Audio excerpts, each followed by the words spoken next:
Pues muy buenas tardes, ¿cómo estás, Gonzalo? Muy bien, aquí de confinamiento, tranquilamente.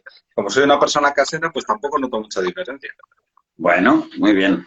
Para ir adelantando, hoy no voy a contextualizar mucho el tema porque básicamente es lo mismo del otro día, así que le pedimos a Topi Leal, que es la primera persona que se ha conectado, que nos diga un número del 1 al 5. Hoy vamos a tratar 5 películas de 10, Bueno, que quede claro que yo no tengo ni idea de qué películas son. O por sea, vamos a supuesto. desbarrar sobre ellas, pero Pablo a mí no me ha contado qué películas ha elegido ni nada. Sencillamente vamos a improvisar a partir de qué películas son. Están aquí los numeritos, maravillosos. Y nada, básicamente como el otro día, contextualizaremos un poco una peli y nos vas a comentar en base a una pregunta que te voy a hacer. Hoy, para no tener que estar recordando continuamente qué película estamos viendo, de qué película estamos hablando, voy a poner aquí la portada. No sé si se verá muy bien, pero bueno, Topileal nos dice el número 4. Chan, chan, chan, chan, chan, chan. Número 4. Y el número 4 empezamos fuerte. Una A peli ver, muy curiosa del año 95 que os voy a mostrar aquí, que se llama Toy Story.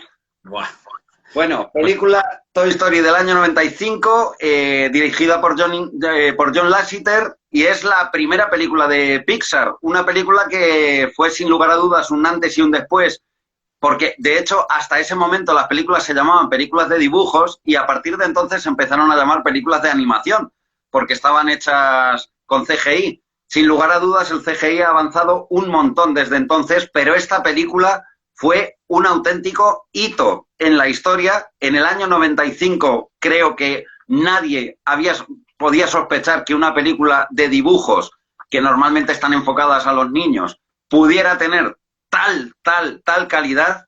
Y precisamente quería que me hablaras de un poco de eso, de las películas de animación, bueno, de Toy Story en especial y de su impacto en el cine en general. Pues mira, al estar situada en el año 95, tenemos que, lo primero que me llama es atender un poco al contexto de lo que ha sido la animación por ordenador con el cine, lo cual nos daría para un programa porque es muy interesante. Después de algunos tímidos intentos durante los 80, muy tímidos, muy pequeños y muy concretos, llegamos a los años 90, donde tenemos Terminator 2. Bueno, todo comenzó con Abyss, justo de James Cameron también, donde había ya una secuencia con un personaje enteramente hecho por CGI, pero en ese caso era un chorro de agua. Pasamos a Terminator 2, donde ya tenemos a un personaje completo, un villano que tiene además personalidad, que está hecho a ordenador, y el momento clave, fundamental, fue Parque Jurásico en el 93, donde ya empezamos a ver bichos fotorrealistas, y a partir de ahí ya de repente la mente de la gente se volvió loca y todos queríamos consumir esta nueva fuente de efectos especiales o de forma o de herramienta del cine. Y Toy Story vino a cubrir una parte que es cómo sería una película entera hecha por ordenador. Y entonces llega Toy Story. ¿Qué ocurre? Yo me acuerdo en el año 95 cuando la fui a ver, Toy Story no solo hizo historia por la animación, Toy Story hizo historia por el pedazo de guión y la sensibilidad de John Lasseter, que se basaba en tratar a los niños como personas inteligentes, capaces de entender conflictos que habitualmente no se les dedicaba a ellos. Esta película habla de temas muy complejos, habla del abandono, habla de la identidad.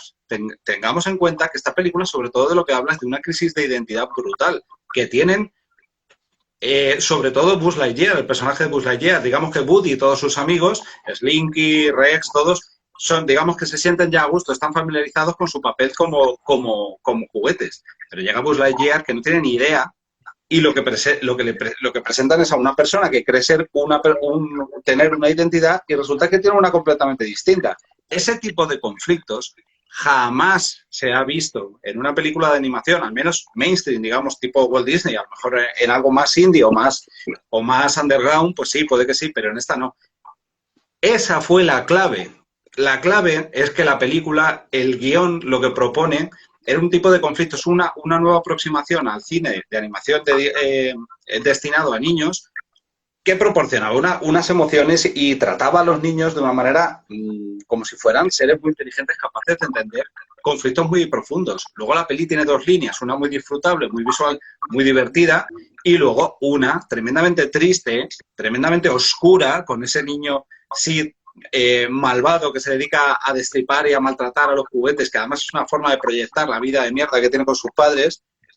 Es una película que tiene una complejidad que merecería la pena hablar de ella mucho, largo y tendido, pero hay que entender eso. Lo especial que tiene es que no solo es que está hecha por ordenador y es una herramienta nueva, sino que tiene un guión que viene a proponer algo igual de rompedor. Las dos cosas. Evidentemente la he elegido como una de mis películas que es un 10 porque la historia me parece que es tremenda y además me parece doble mérito que, aunque sí que es un guión tremendamente profundo, por eso es una película que gustó tanto a los adultos, pero no deja de lado a los niños tampoco. O sea, la película la ve un niño de entre 5 y 10 años y la va a entender. Quizá ese conflicto de identidad de Buzz Lightyear quizá no lo comprenda con una gran complejidad, pero desde luego que lo va a entender. Va a saber el conflicto al que se está enfrentando ese personaje, con lo cual doble mérito porque está trazando dos líneas diferentes. Una muy compleja, pero desde un punto de vista muy sencillo. Eso es lo difícil. Claro, totalmente. O sea, cualquier niño a lo mejor no entiende la implicación emocional que tiene el no ser consciente de tu propia identidad. Pero estoy seguro de que le diría a su padre, es que mira, es que Buzz Lightyear no sabe que es un juguete. Claro, o entiende el conflicto. O simplemente le transmite la tristeza que tiene el propio Buzz Lightyear. Efectivamente. Esta es la película de Buzz Lightyear, en mi opinión. O sea, el crecimiento que tiene el arco de personaje lo tiene sobre todo Buzz Lightyear. Es un personaje que en parte llega con una identidad de guerrero del espacio, vengador y tal. Llega a darse cuenta de que es un juguete, a entender que es un loser absoluto, que no le importa a nadie nada. O sea, la ruptura de ego que tiene ese personaje es brutal, de ser un superhéroe a ser el juguete de un niño, el juguete olvidado de una casa, la casa número 753 de un niño. Y cómo él va aceptando su destino con humildad, mientras se le va rompiendo su vida, hasta que acaba bebiendo esa maravillosa escena que acaba bebiendo té con María Antonieta y su prima. Los tres, en vez de, como no pueden ponerle bebiendo whisky, que es lo que haría habitualmente en una película, ponen bebiendo té con dos muñecas sin cabeza. Y el crecimiento que tiene al final para ir a rescatar a Woody es impresionante. Y además que lo interesante es que el arco que estás diciendo de ser un héroe galáctico a convertirse en un juguete más, en el arco del personaje en lo que se está convirtiendo es en el héroe de la película. Pero en un héroe adaptado a quien él es realmente. Y hace lo que puede con lo que tiene. Al final utiliza sus alas, que no tienen proyectores ni tienen cohetes, pero las utiliza para planearlo justo para poder llegar al coche de Andy. O sea, es espectacular. Bajo esa capa de sencillez, es una película espectacular, llena de ideas que movilizan por dentro, pero sí o sí. Y además pasa una cosa, las películas pasa el tiempo y nos olvidamos un poco de las sensaciones que nos daba al principio. Yo recuerdo que realmente lo novedoso, aparte de ser una película, pues eso, tan profunda, etcétera, lo novedoso también era ese concepto de juguetes que cuando no los estás mirando toman vida, con lo cual todos de repente recordamos nuestra propia infancia, o los que seguimos teniendo peluches, recordamos nuestra propia habitación y decimos, misma la que se debe estar liando. Eso hoy en día se ha perdido un poco porque ya existen las películas de Cars, que también son, por cierto, de John Lasseter, o de mascotas. Es decir, hoy en día ya se ha animado todo, pero en aquel momento fue muy novedoso ese concepto de juguetes que cuando no los estás mirando toman vida.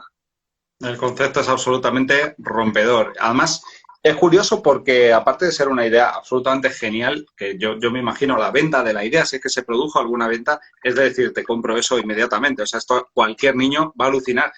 Pero es muy curioso porque es cierto que es una idea muy difícilmente llevable si no hubiera sido con estas herramientas, al menos al nivel que querían. O sea, yo creo que se adapta muy bien la idea a la herramienta de ordenador que utilizaron, porque necesitaba cierto grado de realismo para funcionar como debería. Si hubieran sido dibujos animados, se hubiera perdido un poco la noción de lo que se quería contar, que es tus juguetes, cuando no los miras, tienen una vida. Claro, los juguetes del mundo real, no de una película de dibujos. De hecho, hace un gran apoyo en la película porque a los adultos los trata de una manera desde el punto de vista de los pies. Prácticamente todos los adultos, y me atrevería incluso a decir que todos los adultos de la película solo se le ven los pies y se escuchan sus voces. Sí, de hecho creo que no es hasta la tercera, me parece, que no se le ve la cara a un adulto. O sea, creo que utilizan ese recurso de solo verle los pies. Sí, sí, me parece que efectivamente. No estoy de acuerdo, o sea, no estoy del todo seguro porque quizá en algún plano alejado sí que se ve a la madre entrando en el coche y cosas así, pero desde luego la intención del director en todo momento es la de hacer el punto de vista ya no solo del niño, de un niño, sino el punto de vista de un juguete. Totalmente. No, es verdad. Dentro de los lenguajes que utiliza también está el mundo de la escala de los juguetes. Hacen un mundo, un universo de una habitación de un niño, donde la cama es como si fuera una montaña y todos los recovecos tienen fuego y la esquina del armario, la esquina superior del armario es un lugar secreto. De hecho, se juega bastante en la segunda, cuando se encuentran al juguete abandonado, que está ahí lleno de polvo. Lo convierten en un universo enorme, la casa. Y eso está muy bien, porque cualquier niño se siente identificado con ello. La Sí, y casa como un lugar secreto. no solo cualquier niño, es que ese juego de perspectivas, me acuerdo, por ejemplo, creo que es lo que más me gustó de la película de Marvel de Ant-Man, que es el jugar a cosas tan cotidianas como una habitación, vistas desde un punto de vista microscópico, de repente adquiere otra, o sea, tu cama se convierte en la montaña que tienes que escalar. Totalmente. Totalmente. Por cierto, recientemente vi Toy Story, ya no sé ni cuál es, la 4, La 4 sí. y me pareció excelente. Sobre todo el personaje del tenedor, no quiero spoilear mucho, pero me pareció una maravilla. De nuevo Pixar encontrando conflictos, encontrando personajes que remueven cosas en cualquier persona que se ponga delante. Te recomiendo que la veas. La Sí, tenemos que comentar. la 4. O sea, desde luego la 2, por terminar un poco con Toy Story y hacer un poquito de final, comentar que la 2 para mí también es excelente. No sé si llegaría al 10, pero desde luego está más o menos a la altura de la primera. En el caso de la tercera, solo la vi una vez y para mí no fue tanto, pero es una de las pelis que más ganas tengo de ver porque todo el mundo me dice que también está a la altura, con lo cual haré una cura de humildad y la volveré a ver y opinaré al respecto. Y la 4 que también la tengo preparada para ver. Guay, estupendo. Así que nada, vamos a pedirle a la primera persona que quiera escribir un número del 1 al 5 menos el 4 porque ya ha salido. Así que eso, Toy Story, buena elección, ¿verdad? Maravillosa elección. Es un peliculón como una cosa de grande. Nunca mejor dicho. Se ve bien, ¿verdad? Aquí Sí, la esta. casi algo se ve un bus ahí cogiendo de la mano a... Sí. Muy bien, pues Anuket nos comenta el número 3 y después para la siguiente será el número 2 que nos lo dice en Galicia Repost y Balein 2020. Bueno, pues primero con la de Anuket. Número 3, tampoco sé cuál es. Aquí la Vamos a tenéis. ello. El número 3 es otro peliculón. 9 semanas y media para cambiar con Toy Story. Ya molaba. A ver. Buah. Aquí tenéis la historia de Gris, 1978, película dirigida por Randall Kleiser. Dato escalofriante, me he buscado la filmografía de este señor, no es gran cosa. La película anterior que hizo fue una TV movie que se llama El chico de la burbuja de plástico, protagonizada también por John Travolta. Y eso os aseguro que me lo voy a bajar y me lo voy a ver porque he visto fotogramas y me parece que son brutales. Bueno, Gris, ¿qué decir de esta película? La he querido comentar por, evidentemente, el género musical. Complicado meter, para mí, meter una película del género musical en el número 10. Hay algo en el lenguaje de las películas musicales que no consiguen engancharme habitualmente, aunque por supuesto hay honrosas excepciones, y para mí la número 1 es esta película. Pues no me extraña que que la consideres una peli de 10 porque creo que indudablemente lo es. O sea, pocas veces o sea, si tuviera que definir esta película, la definiría como heroína visual. El ritmo que tiene, el carisma que tiene todo, absolutamente todo lo que pone en práctica. El colegio, el vestuario, la época en la que decide hacerse, la interpretación, la dinámica de secuencias, las canciones que son absolutamente brutales. A mí me ocurre un poco como a ti, quede claro, ¿eh? Los musicales es un género que nunca he llevado mucho en el corazón, tan solo West Side Story, sobre todo. Pesadilla antes de Navidad y quizá Gris son mis tres favoritas y de las tres me quedo totalmente con Gris, que me parece una de las mejores películas que se han hecho. sea, no me canso de verla. Y de hecho cumplí un sueño único, que es, obviamente, como la película es del año que es, yo ni había nacido cuando se estrenó, la pude ver hace un par de años en el cine, con todo el mundo cantando. Yo suelo ser muy en contra de eso, me gusta estar en la sala de cine en silencio y teniendo una experiencia religiosa, y acabé levantado y cantando las canciones porque no iba a fingir que no me las sabía, porque me las sé. Y no sé qué puedo decir, o sea, realmente la película, sobre todo lo que me fascina es la dinámica, el flow, la fe que tiene el director, el guionista y todo el equipo en saber exactamente lo que están haciendo. ¿De dónde sale? Bueno, sé que salía de una obra de teatro, que por cierto, el actor que hacía de Kenichi era el que hacía del personaje de Denny Zuko, de John Travolta, y luego le cambiaron los papeles. Pero en una adaptación de una obra de teatro, tú no tienes varias cosas, pero no tienes el ritmo cinematográfico, no tienes la velocidad de la secuencia, no tienes los planos, no tienes la sensación de magnificencia que te da, y de nostalgia que te da. A mí, sobre todo, imagino que por una cuestión de que yo esta película la disfruté sobre todo en el instituto, me produce una sensación de nostalgia brutal, porque transmite la vivencia del instituto, donde todo, absolutamente todo era muy grande, el amor era enorme, el amor romántico era absoluto. Esta película tiene una fe y hace una auténtica religión de la adolescencia. Y eso es una cosa que es, sobre todo, el ancla emocional que se me ha quedado. Yo, cuando quiero conectar con mi adolescencia, me pongo esta película y, claro, o sea, y es que conecto completamente. Ahora, con los años, las cosas las ves con mucha más distancia, incluso las relaciones personales las ves con más distancia, las decepciones las ves con más perspectiva.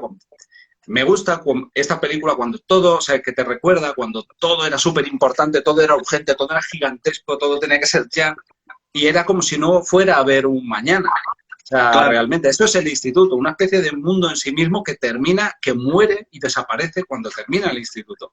Esta película es una belleza de regalo el poder conectar con aquella época. Claro, el mundo adulto te trae un poco la muerte de esa inocencia y de esa ingenuidad que es con la que se relacionan estos personajes, o sea, teniendo conflictos. Una cosa que me encanta, por supuesto, de las películas es que cada película hay que valorarla en sí misma. Esta película es una película muy consciente de ser algo muy sencillo, en realidad. O sea, es un guión sencillo, no es un guión complejo, complicado. Los conflictos son muy evidentes, los buenos son claramente los buenos, los malos son claramente los malos, no hay medias tintas y encima todo lo resuelven cantando. Que es una cosa que me llama mucho la atención, porque la mayoría de críticas que he oído acerca de esta película, que me parece estupendo y es seguro que yo critico otras por lo mismo, es precisamente eso, la planicie que tiene en ese sentido. Y a mí me parece que, claro, es que al valorar Gris, eso es un factor positivo. No, totalmente. La trama de la obra de teatro y de la película es sencillamente un vehículo sencillo para que se vayan desarrollando todas las cosas donde está puesta la atención, que es el humor, la atmósfera, el sentimiento, dentro de la sencillez de la trama, que va de chico, conoce a chica en verano, luego se conocen en el instituto, pero son de un rollo totalmente distinto, entonces eso les obstaculiza el poder estar juntos, entonces se tienen que transformar los dos, porque la película habla de una transformación tanto de Denny como de Sandy para poder estar juntos. Entonces uno tiene que bajarse del pedestal de ser el macarra a ser un tío un poquito más cercano y dejar de ser tan capullo, y ella tiene que dejar de ser la mojigata y ser un poquito más tal. Entonces, está bonito. Que ella tiene que dejar el vestido y ponerse la chupa de cuero. Exacto, sí, es como que se transfieren un poco los papeles para al final ser una pareja medianamente equilibrada. Está bien, dentro de lo que cabe. Hay una cosa que me gusta, es cierta incorrección política en el hecho de que el mensaje final no es tú tienes que ser tú mismo. Por lo normal suele ser tú tienes que ser tú mismo. Bueno, sí, tienes que ser tú mismo, pero dentro de ser tú mismo tienes que plantearte si eres feliz como eres o si dentro tuyo hay un deseo y un anhelo que te hace querer ser un poco distinto o cambiar algunas cosas. A Denny no le venía bien ser tan macarra, le hacía daño, la alejaba de cosas que quería. Entonces dice, voy a soltar un poco de macarrismo, que no pasa nada, para ser yo más feliz y decirle a mis amigos, oye, no todos los días va a ser esto, qué duro soy y qué grande la tengo. Y la chica igual, la chica en vez de decir, no, yo es que soy así porque mis valores son los que son y tal, coño, a lo mejor ella también tiene algo salvaje dentro que tiene que sacar. Entonces, hay cierta incorrección política en eso que me gusta, dentro de la sencillez de la película. Además, la película habla del último año de instituto, o sea que de alguna manera es el paso a la adultez.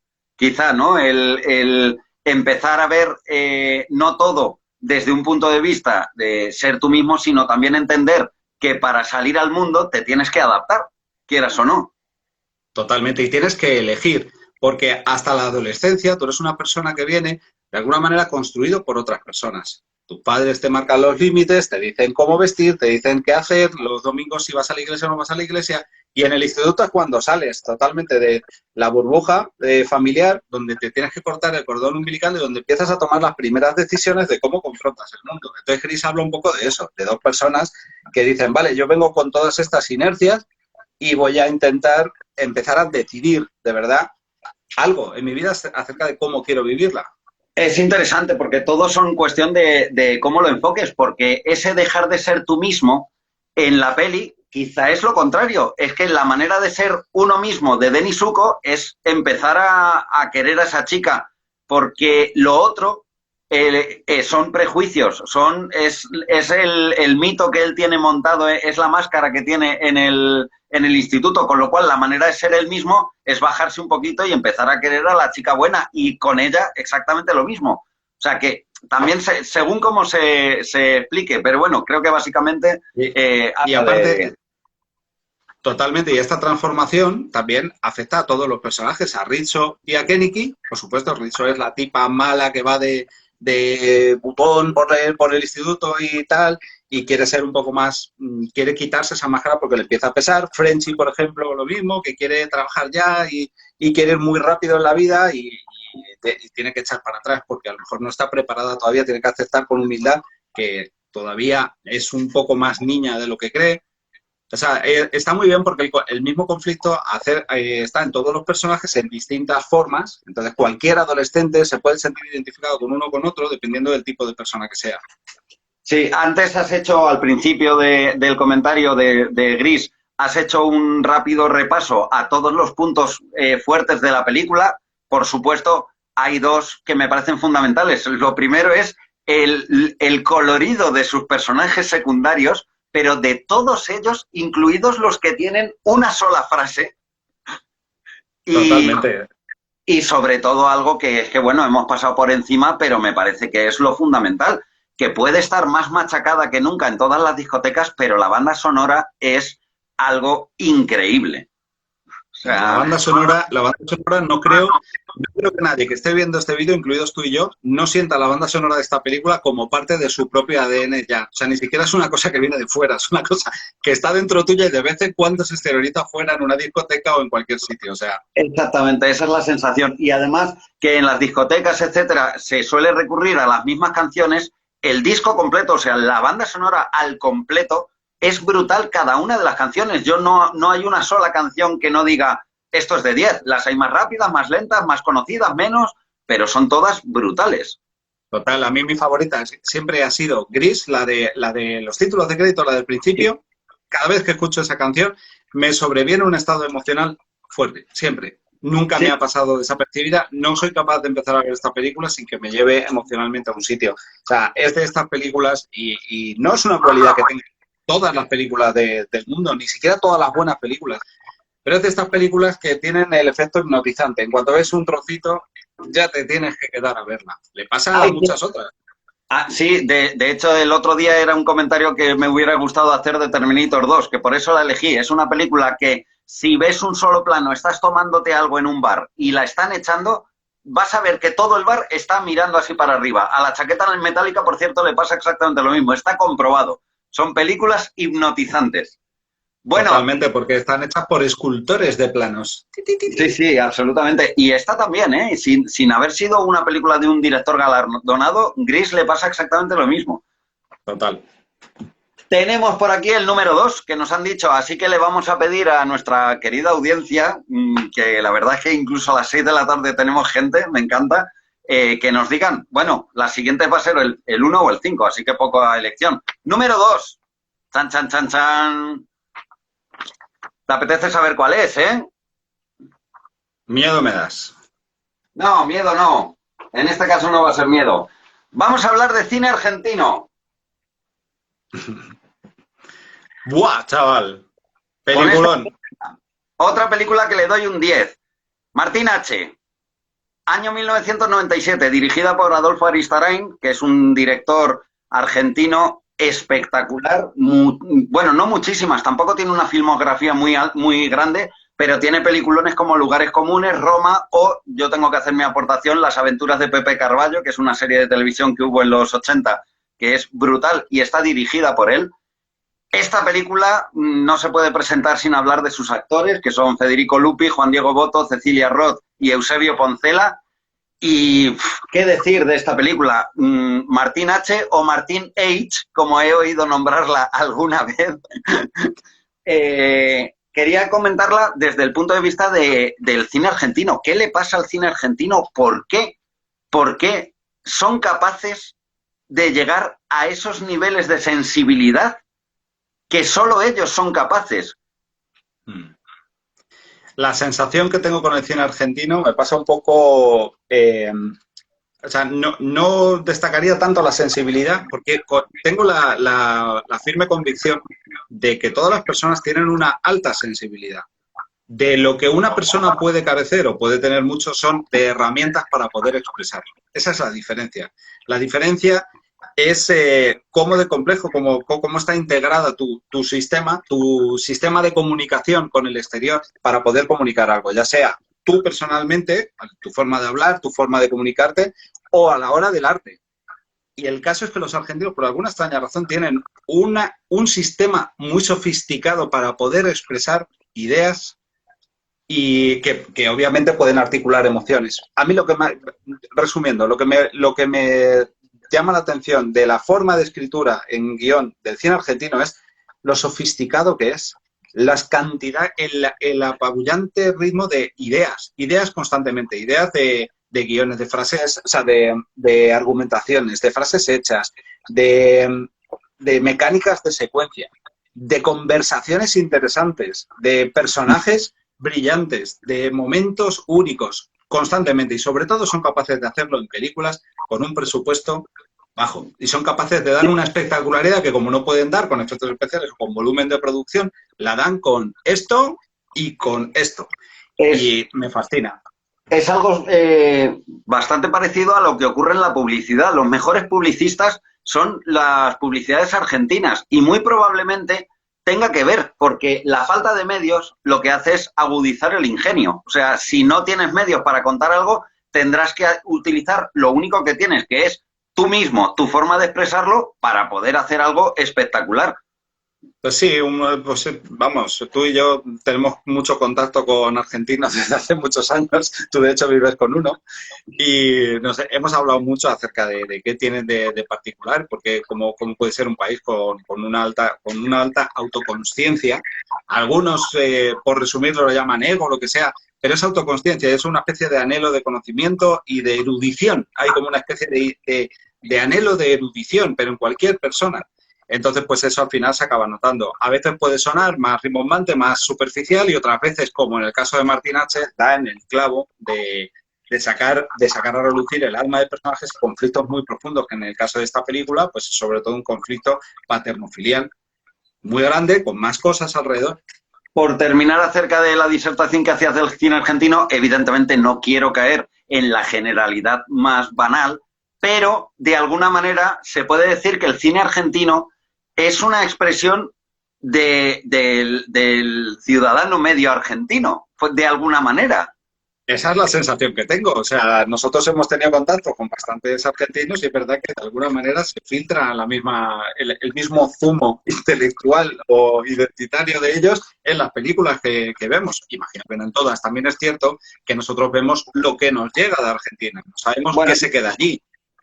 Yo veo mucho, de verdad. De cine argentino, créeme que he visto mucho y de lo que no llega aquí. Y evidentemente he visto de todo. He visto cosas muy buenas, muy poco conocidas, y he visto otras, de hecho, de Adolfo Aristarain. No os recomiendo sus primeras películas, que son La playa del amor, por ejemplo. No es una película, o La discoteca del amor. Tiene una película que es La playa del amor y otra que es La discoteca del amor. Son dos películas que yo no os recomiendo en absoluto. Pero eso no quita que después el hombre evoluciona y hace peliculones como este Martin H. Vamos a centrarnos un poco en la película. Bueno, si hablamos siempre en estos directos acerca de la triangulación entre personajes, creo que la de esta película es digna. Bueno, me están dando ganas ahora de que hagamos un día un monográfico solo de esta película, porque la manera que tienen los cuatro principales, y solo digo los cuatro principales, de relacionarse con cada uno de los otros tres, es increíble. Sí, es un trabajo profundo de diseño de vínculos y de cómo se articulan. No me extrañaría que para hacer esta película hayan tirado o de un psicólogo o de herramientas como el eneagrama, que es estos patrones de comportamiento adaptados a según qué persona, porque triangulan como un auténtico mecanismo de reloj. El dependiente con el codependiente, con el bufón que le da todo igual y es totalmente tal, con el hijo introspectivo y súper emocional. Todos articulan muy bien con todos, está muy bien hecho y las mecánicas resultan totalmente orgánicas y honestas. Uno de los aspectos creo más importantes que tiene que tener un guionista y en general una película es la coherencia psicológica de sus personajes. Que cuando hablen parezcan personas y que cuando choquen con otras personas produzcan interacciones que sean orgánicas y que tengan... Y todo eso que puede, a lo mejor al que es más profano, que no está muy acostumbrado al guión, puede parecer como algo que ocurre porque un señor se sienta allí y escribe. No, hay unas reglas. Solo observa tu propia vida, observa cómo interactúas con la gente. Se producen unas mecánicas que no tienen nada que ver la que se produce con un amigo, que con otro amigo, que con tu jefe, que con tu exnovia, que con otra exnovia, que con tu novia actual. Eso genera distintas identidades y eso en esta película se ve perfectamente, como lo que decías, cada personaje impacta con cada uno y vas viendo como muchos prismas en cada uno de ellos, dependiendo de cómo veas. Mencionar eso, que los actores, los cuatro, están absolutamente brillantes. Sí. Y, por ejemplo, bueno, y Eusebio Poncela creo que hace el personaje más llamativo. Sí, sin duda alguna. Sería como el personaje que se lleva más atención porque hace un personaje muy especial. Sí, es el Boba Fett de la película. ¿El qué? Es el Boba Fett de la película, es con el que te quedas. De la película, es el tío cool, el tío que mola, ¿vale? Hace un personaje que básicamente no es mucho spoiler, pero hace de un personaje muy, muy especial, con muchísima personalidad, un actor que prueba drogas, que es un vividor, es un libre pensador absoluto. Tiene una vida totalmente personal, una forma de vivir y de pensar totalmente suya personal, un tipo absolutamente construido a sí mismo. Entonces resulta muy interesante, porque es el mejor amigo de nuestro protagonista, que es, pues bueno, otro tipo de eso. Lo que impacta realmente y lo que hace llamarte la atención de ese personaje de Eusebio Poncela, que así a grandes rasgos diría que es un 4 en el enagrama, pero no me hagas mucho caso, es que en la superficie muestra una cosa muy extrema que llama mucho la atención, pero es que lo que existe debajo es unos valores también tremendamente arraigados. Es decir, que esa superficialidad, entre comillas, se convierte en justo lo contrario, viendo que es un personaje tan sumamente íntegro y lleno. Eso es la riqueza del diseño de personajes, que los puedes ver desde distintas perspectivas, tal y como has dicho, la parte más superficial, y a lo largo de la película, que hace muy bien el guión en proponer situaciones que sacan a reducir el fondo de los personajes, vas viendo otra cara, y entonces vas viendo otras cosas y lo hace de una forma orgánica, no suena forzada. Y en el caso de Dante es espectacular, precisamente. Es uno de los ejemplos de los cuatro personajes de los que se revelan muchas cosas. Claro, es como tú en un principio ves a un personaje excéntrico y después te das cuenta que no es el excentricismo lo que maneja a ese personaje, sino que es una personalidad brutal. Totalmente. ¿Cómo vive una persona? Claro, propone reflexiones muy inteligentes como cómo vive realmente una persona de valores íntegros y con unos principios realmente fundamentados. Pues te ponen un ejemplo. Pues sería así realmente. Una persona además que no es gregaria, que pasa olímpicamente de la sociedad, lo que diga, tiene su forma de pensar absolutamente propia. Te da un reflejo realmente muy interesante de cómo sería una persona así. Como anécdota personal, decir que esta película yo me la encontré en el año o en el año siguiente en el que llegó aquí a España, y yo definiría esa fase de mi vida como una fase muy interna. Fue la fase en la que yo empezaba a ser actor o estaba interesado en ello y empezaba a ver el cine de una manera muy distinta, observando mucho a los actores, fijándome más en las películas españolas y argentinas, había adaptado el ojo a la nueva, a la interpretación, que es lo que estaba practicando en aquel momento. Llegué a hacer un monólogo del personaje de Eusebio Poncela en teatro, que me gustó mucho, me encantó trabajarlo y tal, y me encontré a Eusebio Poncela en Arco, un día. Estaba fumando, mirando al sol con las gafas de sol puestas y dije yo, voy y hablo con él y le digo cuánto me gusta la película, no, tal, no sé qué. Digo, además, yo no soy muy de ir a molestar a la gente, sinceramente. No suelo hablar con famosos, aunque los vea por Madrid y tal, paso de ello.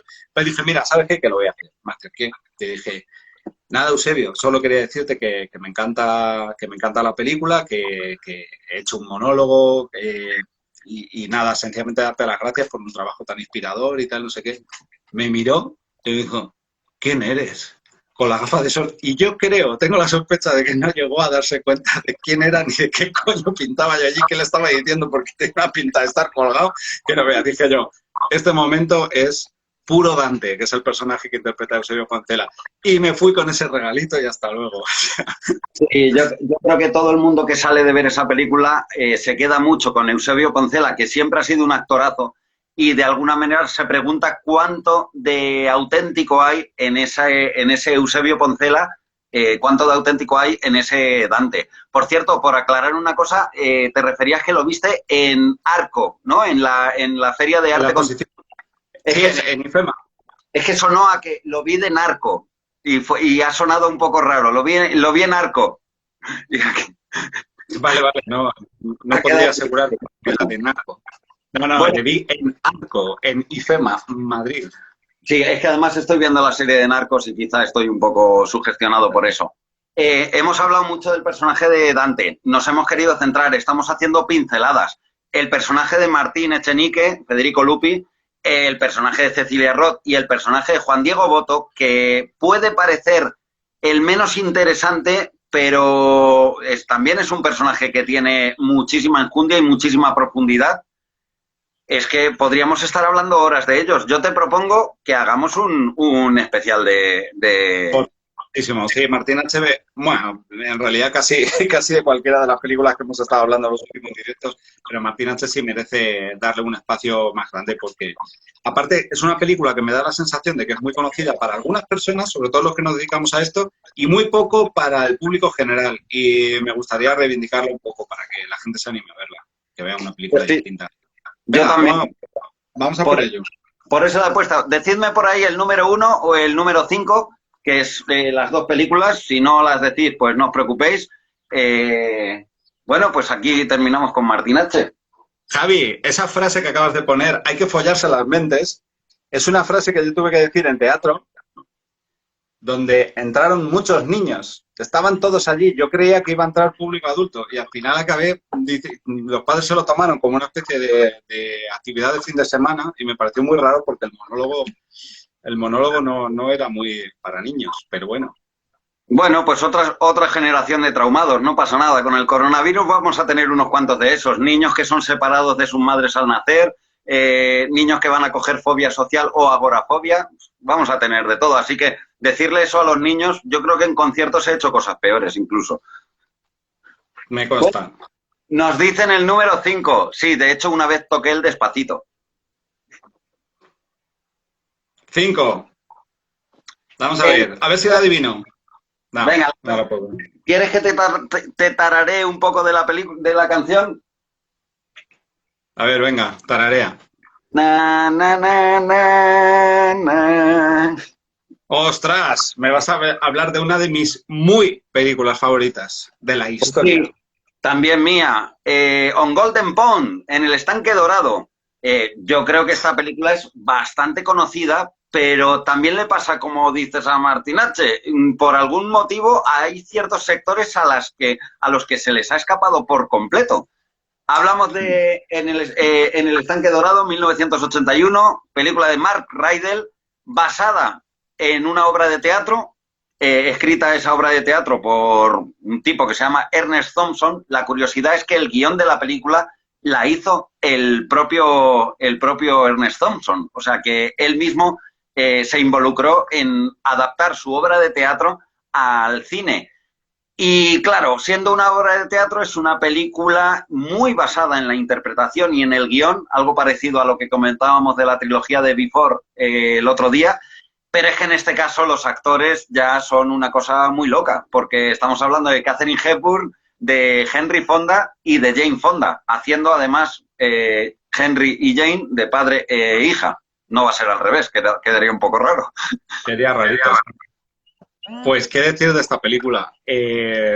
Un poco, no sé cómo decirlo, si quitando todo el cine de efectos especiales y de aventuras y de acción, cuando quieres algo de personajes no se me ocurre una película que tenga una mayor sensibilidad y una mayor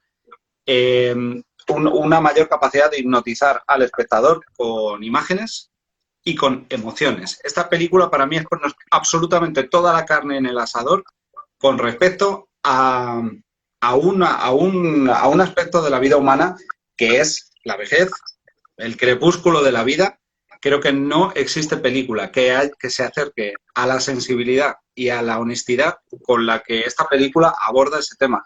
Evidentemente, tiene muchos fenómenos de metalenguaje metidos dentro, porque también es la película póstuma de Henry Fonda y Katharine Hepburn, dos actores de Hollywood absolutamente de lo más alto que han podido dar en su momento, ya más bajo, porque tenían los dos 80 años fácilmente. O sea, es una película en la que ya son ancianos los dos. Entonces, no solo habla del crepúsculo de la vida humana como parte normal del guión, sino también de estos dos actores que abordan el papel. No tengo palabras. Yo creo que necesitas una vida entera de ser actor y de ser un auténtico maestro y un auténtico samurái de tu profesión para poder hacer lo que hacen estas dos personas en pantalla.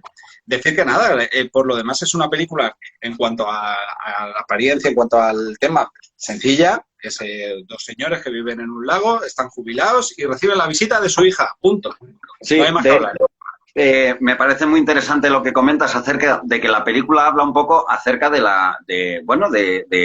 hacerse viejo, básicamente, pero no solo de lo que implica hacerse viejo a los dos viejetes, sino de lo que implica la vejez al resto de personajes, a su hija, al nieto, que no es exactamente nieto, pero como si lo fuera. O sea, que no está basándose únicamente en cómo dos personas afrontan el final de su vida, sino de cómo eso afecta al resto de personas.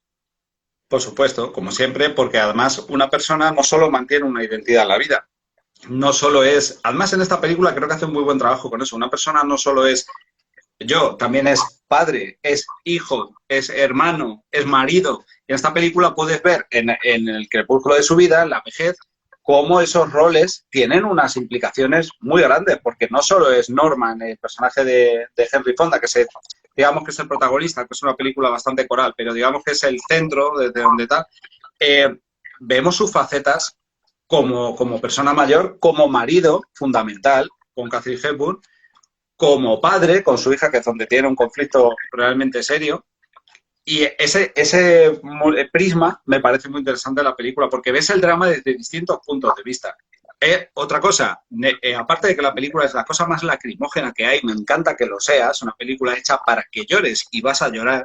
Es una película que tiene muchísimo humor. Es una película que tiene muchísimo humor, tiene muchos chistes, muchas bromas que tú y yo llevamos toda la vida repitiendo en muchísimas facetas. Hay que decir que no sé qué clase de costumbres teníamos nosotros en casa, pero esta ha sido una película de infancia nuestra, como otros chavales pueden ver El Rey León o La Bella y la Bestia de niños.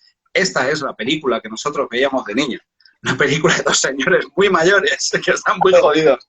Sí, quiero pensar que todo es consecuencia de algo, con lo cual tiene bastante sentido que esa película sea una de nuestras películas de la infancia, por eso la estamos trayendo a una puñetera charla de cine que están viendo 11 personas. Quiero decir, algo tendrá que ver, ¿no? También. Hombre, claro, por supuesto. Pero sí, en ese aspecto, bueno, ya hablaremos de eso tranquilamente, pero agradezco infinito. En mi infancia, además mi infancia más infancia, con 5 o 6 años, esta era una de las películas que me ponía mientras jugaba con los Masters del Universo, el haber tenido este aporte de realidad anticipada y poder haberme relacionado con la vejez y con lo que significa de niño. Nunca lo llevé desde una forma traumática y la película aborda temas muy jodidos. Sí, Y sin sí. embargo, de pequeño podía notar la nostalgia y podía notar cómo se ampliaba mi visión del mundo. No entiendo, soy muy detractor de aislar a los niños de determinadas cosas. De otras, no. Entiendo que pues, violencia o sexo súper explícito, entiendo que hay un ritmo y un tiempo para cada cosa, pero una película como esta, que estoy seguro de que el 98% de padres dirían que no son aptas para niños, ¿por qué no? Es una película de una sensibilidad absoluta, una película entretenidísima, en la que además tienes una secuencia buenísima entre el abuelo y su nieto, que se llevan como el culo, porque los dos son iguales, son dos tíos ácratas que no aceptan que les digan nada, entonces están obligados a convivir y a pasar un verano juntos y tienen que ir a pescar porque el personaje de Catherine Hepburn les obliga a convivir y se producen unas dinámicas divertidísimas. Yo de pequeño me encantaban las secuencias de pesca, las cañas que se pegan entre los dos. Es una Sí, película maravillosa. sí, desde pequeños no sabemos el diálogo de memoria. Creo que esta película tiene para mí un récord. Es la película que antes, o sea, antes en el metraje consigue hacerme llorar. O sea, creo que cuando lleva 30 segundos de película, yo ya estoy llorando solo con las imágenes del estanque y con la música de David Bushing, es que es una música espectacular. De verdad, reto a cualquier persona, quizá un día que esté especialmente emocional. Evidentemente, un día cualquiera a lo mejor no te hace llorar, pero un día que estés así un poco tocado, te la pones y de verdad creo que en 2 minutos ha conseguido hacerte llorar. Por cierto, los 2 primeros minutos no ocurre más que planos del estanque dorado. Hay planos crepusculares de una pareja de colimbos, que son los pájaros, las aves que habitan el estanque donde viven, haciendo vida a los dos mientras se ve el sol ponerse. O sea, ya empieza la película anticipándote un poco la temática crepuscular de una pareja solitaria que solo tienen el uno al otro. Es una Sí, sí. belleza. La belleza de esta película es, de Sí, verdad, es indescriptible. Es muy complicado hablar de una forma eh, seria o académica de ella. Con lo demás, decir que está rodada maravillosamente, de forma muy formal. Los actores están al mayor nivel que se pueda uno permitir en el cine, eso lo aseguro. El papel de Catherine Hepburn no hay palabras, con su ya Parkinson avanzado. Jane Fonda, hay que entender una cosa, lo has comentado antes, pero lo recalco. Esta película tiene mucho metalenguaje en el sentido de que hay cosas de la realidad que se implican dentro de la película. Henry Fonda y Jane Fonda son padre e hija, en la vida real, obviamente, eran, porque Henry Fonda murió antes de que esta película se estrenara, y en la película hacen de padre e hija y sostienen un conflicto muy parecido al que ellos han sostenido toda la vida en la realidad. Eso es importante y dicho por ambos. sí. Entonces, la película es un poco la catarsis de una vida fuera del cine y dentro. Sí, un pequeño apunte que no tiene mucho que ver con esta película, pero me lo ha recordado, es que nosotros somos muy de ver las películas en versión original desde toda la vida, pero hay ciertas películas que al haberlas visto desde pequeños dobladas, se te ha metido tanto dentro el doblaje que de alguna manera te vale tanto verla en inglés como en español. A mí me pasa con esta película, me pasa con algunas, pero con esta película, por ejemplo, es de las pocas películas que no me molesta ver en español, fíjate. Hombre, nos pasa porque las tenemos metidas aquí de una forma ya muy visceral, nos ha entrado por el subconsciente de cuando éramos pequeños, Cada Fantasma, los Goonies, nos cuesta verlas en inglés y eso que somos muy talibanes con la versión original. Por último, decir que El Estanque Dorado es una película que a lo mejor aquí puede no ser muy conocida y solo conocida por gente muy cinéfila, pero es una película que en Estados Unidos es fundamental, es referenciada continuamente en la cultura popular, en las series, en todo. Es una película de referencia, como aquí pueden ser por Los Santos Inocentes, una obra que está constantemente en referencia. O Torrente. O Torrente, que no tiene nada que ver. Te ataca una mosca, tío. Sí, tengo una mosca, ¿lo has visto? Pues, Sí, sí, sí. pues La Mosca no es la película que viene, está por aquí. No es La Mosca, ¿vale? Pero como ve Qué al pena, bicho, porque la mosca es... ¿De sí, qué? para otro día, como La Mosca ve al bicho que va a salir aquí con la última película, igual se pira volando. Y la siguiente película es O sea, Depredador. Predator, de 1987, para mí una de las mejores películas de la historia, dirigida por John McTiernan, interpretada por Arnold Schwarzenegger. Curioso porque 2 películas de 10 que llevamos ya son de Arnold Schwarzenegger. Tenemos Terminator 2 y ahora Predator, Depredador. Decir que John McTiernan, director de películas como La jungla de cristal, que quizá para mí sea la mejor película de acción de la historia, incluso por encima de Predator. Lo que pasa es que Predator, como también le doy un 10, pues la he querido traer. Y un poco para hablar acerca del cine de acción. El cine de acción, he visto que tengo pocas pelis que le dé un 10, fíjate, a las películas de cine de acción. No sé si es cosa mía, no sé si es cosa de que no suele enlazarse bien con la calidad, con la redondez de una película para llegar a ser algo cuasi perfecto, pero en el caso de Depredador lo consigue, sin lugar a dudas. Lo primero, antes de nada, antes de hablar de esta película, que sé que sabes que es muy especial para mí, decir que estoy muy orgulloso de que seamos 2 personas que ponemos en una conversación El estanque dorado y Depredador a continuación. Decir que yo soy una persona que se dedica a esto, he hecho interpretación, hago guión, he dirigido algunas cosas, tenemos escritos cortometrajes, cosas, siempre estamos metidos en esto vivo de ello. Una de las cosas que no entiendo, no voy a decir que no respeto, digo que no entiendo, es el clasismo cinematográfico. No puedo entender por qué las personas acaban teniendo como una especie de tendencias que le llevan a pensar que hay unas películas que son las adecuadas y las elevadas y unas películas que son menores y son tal. Es como, esos prejuicios están dentro tuya, no están fuera, no están en la pantalla, no están en las películas. Está tu capacidad de conectar con ellas o tu incapacidad de conectar con ellas. Y estoy muy orgulloso de que no hemos sido nunca unas personas que hayamos tenido esa relación con el cine. Para nosotros el cine es todo lo que nos han puesto lo hemos visto sin prejuicios, todo, ya sea clásico en blanco y negro, moderno, de acción, drama. Bueno, sí. Dicho esto, y contextualizando un poco. Acerca de lo que decías, quería decir que una frase que te digo muchas veces es que aunque hay películas que me gustan más y películas que me gustan menos, de alguna manera a todas las películas yo les daría un 10, porque cada película es capaz de darme algo que no me dan el resto, con lo cual es como una especie de mundo paralelo.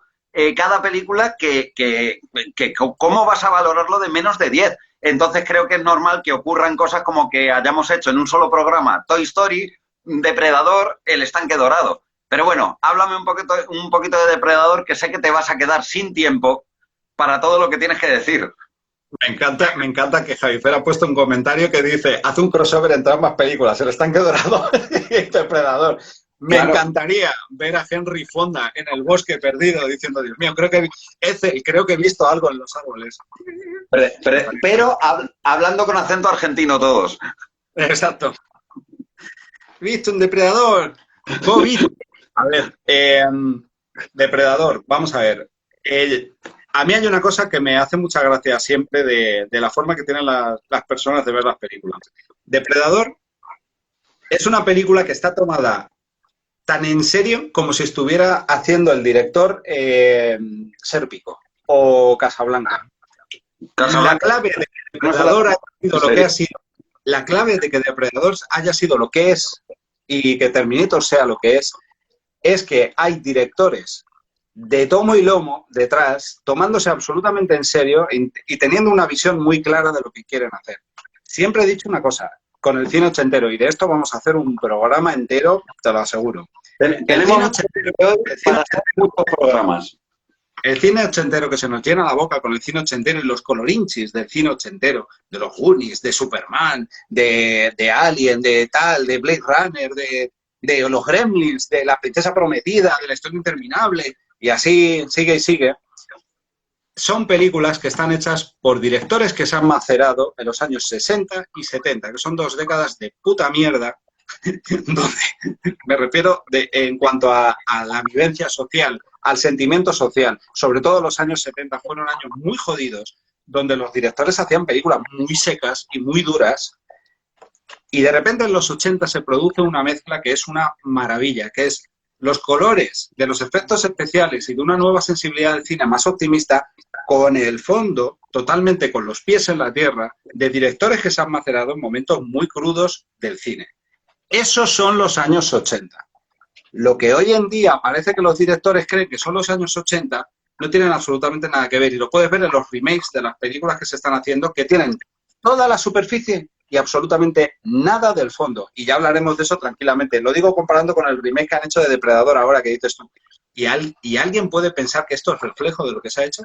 Bien, Claro. dejando este pequeño tema, vamos a Depredador. John McTiernan es un director que yo diría obsesivo en la manera que tiene de hacer las películas.